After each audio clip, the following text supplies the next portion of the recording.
Gintama, a show about a bunch of badass idiots living their lives and saving Japan. This is my actual favorite anime, guys, and Gintoki is my favorite protagonist. But this video is not about Gintoki, it's about my second favorite guy in Gintama, the chain-smoking Devil Vice Chief himself, Toshiro Hijikata. Fun fact about Toshiro, the background of his cell phone is an eagle, a bottle of mayonnaise, and Mount Fuji. Make of that what you will. Gintama is a comedy with some truly silly moments, but also some of the most engaging, genuine, and heartfelt storylines that I've ever witnessed. One episode will have you clutching your belly and rolling your eyes, while the next has you reaching for the tissues. Take the subject of today's video, Toshiro Hijikata, Vice Chief of the Shinsengumi, who basically are the police. He takes his job very seriously and handles most of the discipline and conduct of the Shinsengumi. He is very handsome, with hair that falls in his face quite a bit and dark blue, like navy blue, almost purple eyes. He's tall and strong and a very skilled swordsman. He's also completely, totally, and utterly obsessed with mayonnaise. His lighter is even in the shape of a mayonnaise bottle. He even puts the stuff in his coffee, which is so gross, and if he didn't also look like this, I might not like him anymore.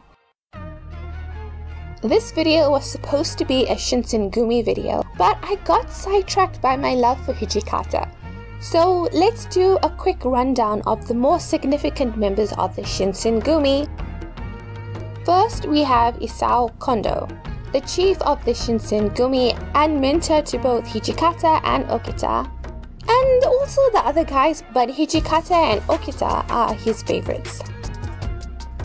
Kondo-san is great and I really like him, and though he's kind of a joke in the beginning of the series, I really like him by the end. He's a good man and he inspires his men to fight for their country. He's kind and more than a little awkward. He ends up naked a surprising number of times and is the butt of many jokes. In fact, his butt is the butt of many jokes.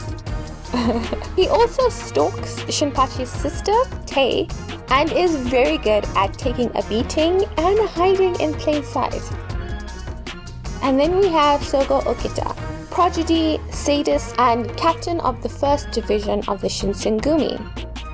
Particularly in the beginning of the show, he was constantly trying to kill Hijikata and antagonizes him throughout Gintama's run. The relationship between Hijikata and Okita is one of my favorite things and brings a lot of comedic and sweet moments. A wonderful example of the relationship between the two and the kind of behavior that Okita shows Hijikata is when he handcuffs Gintoki and the vice captain together.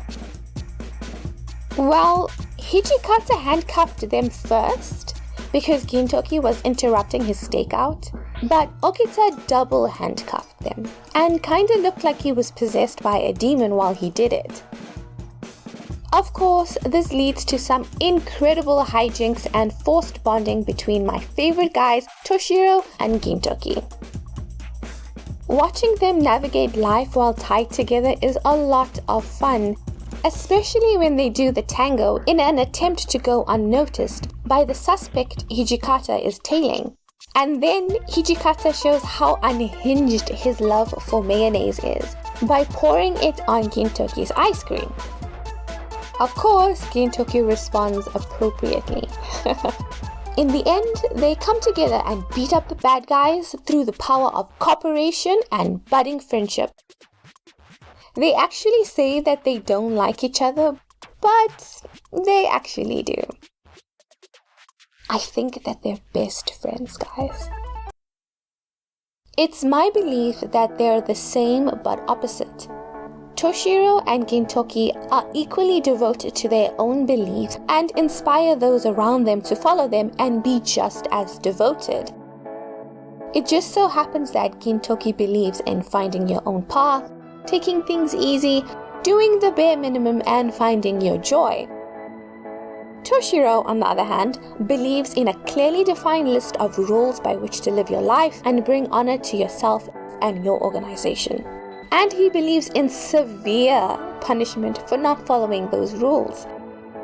And we see this clearly displayed when the two swap bodies and the Oddjobs crew becomes straight-laced and the Shinsengumi falls to pieces. See? The same but opposite. Maybe his serious take on life contributes to his deep, unending, unabiding, unhinged love of mayonnaise. When the company that makes his favorite brand holds a Charlie and the Chocolate Factory-esque competition, complete with golden tickets and a visit to the factory as a prize, Toshiro loses his mind and forces the entire Shinsengumi to consume as much mayonnaise as possible so he can get his hands on that golden ticket. And when Yamazaki, the third most featured member of the Shinsengumi, finds it, he is overjoyed. Okita, who is Hijikata's arch rival, attempts to throw a wrench in his plan, but it doesn't work, and sweet Toshiro gets to go to the factory, which he imagines to be filled with mayonnaise rivers and mystical little Oompa Loompa type men who make that sweet, sweet mayonnaise. And shame, the poor guy has his heart broken. Speaking of heartbroken Hijikata, now that we've had a fun story, it's time for a sad one. Fairly early on in the series, we find out a bit about Hijikata's background and the background of the Shinsengumi as a whole.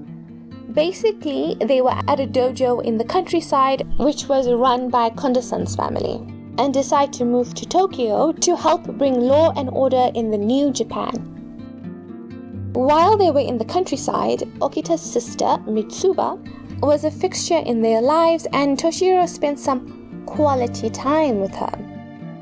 But when he leaves, he doesn't so much as look back, and he never writes. And he basically tells her that he's not interested, though she clearly has feelings for him. And of course, this upsets young Okita, who was eavesdropping, and probably explains some of the disdain he has for his senpai. In the present, Mitsuba, who is very sick, is engaged to be married and comes to Tokyo with her new fiancé. Despite their history and her illness, Toshiro is focused on an investigation into some criminal organization bad guys and isn't there when she arrives. But when he does see her again, it's like, oh, man. And you know immediately that there's history there and what kind of history it is. But he avoids her and focuses on his investigation.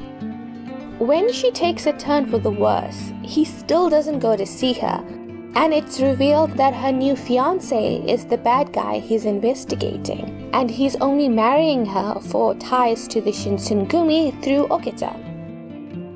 We also get some insight into the strained relationship between Okita and Hijikata. The third in command hates that Toshiro just abandoned his sister, but Hijikata reveals that he cut ties with her because he didn't want her to live the life of a cop's wife, and he wanted more for her.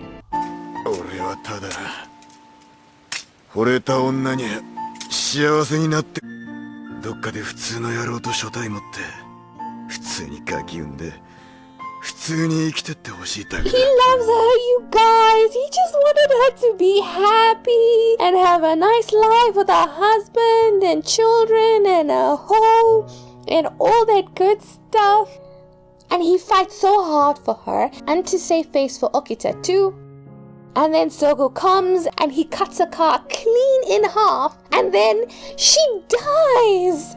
And Toshiro still never talks to her, and there's no like, I'll always love you confession or any sweet moments like that. It's just like Toshiro crying and eating chips on the roof.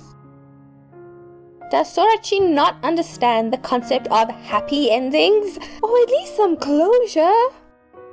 Now, of course, we move on to a more funny moment. I have to talk about Toshi, Hijikata's alter ego. One day, the vice chief is having his sword repaired or sharpened or whatever and needs a replacement in the meantime. Against the advice of the swordsmith, he takes possession of a cursed sword. What kind of curse is on the sword, you ask? Well, if you must know, the sword is possessed by the spirit of an unemployed otaku cowardly hikikomori who had no life and was murdered by his mother. You know, I love this show. Other anime will have a cursed sword that makes you murder a whole village, and Gintama is like, no, it makes you stay in your room looking up the skirts of your Sailor Moon figurine and watch anime the whole day. Anyway, this sword turns the devil vice chief into a spineless otaku who has trouble looking people in the eye. I have to say, even as an otaku, he's pretty hot. Just look at those arms. But it is heartbreaking to see him kicked out of the Shinsengumi for breaking the rules that he made. He is an instrumental part of this organization, and he becomes a shadow of the strong, jaded but heroic man we've come to know. And then Kondo and the Shinsengumi are in danger and they need him, but he is not himself and terrified of loud noises and can't even hold a sword. Unfortunately, just as Hijikata becomes gripped the alter ego of Toshi, the Kihitai are trying to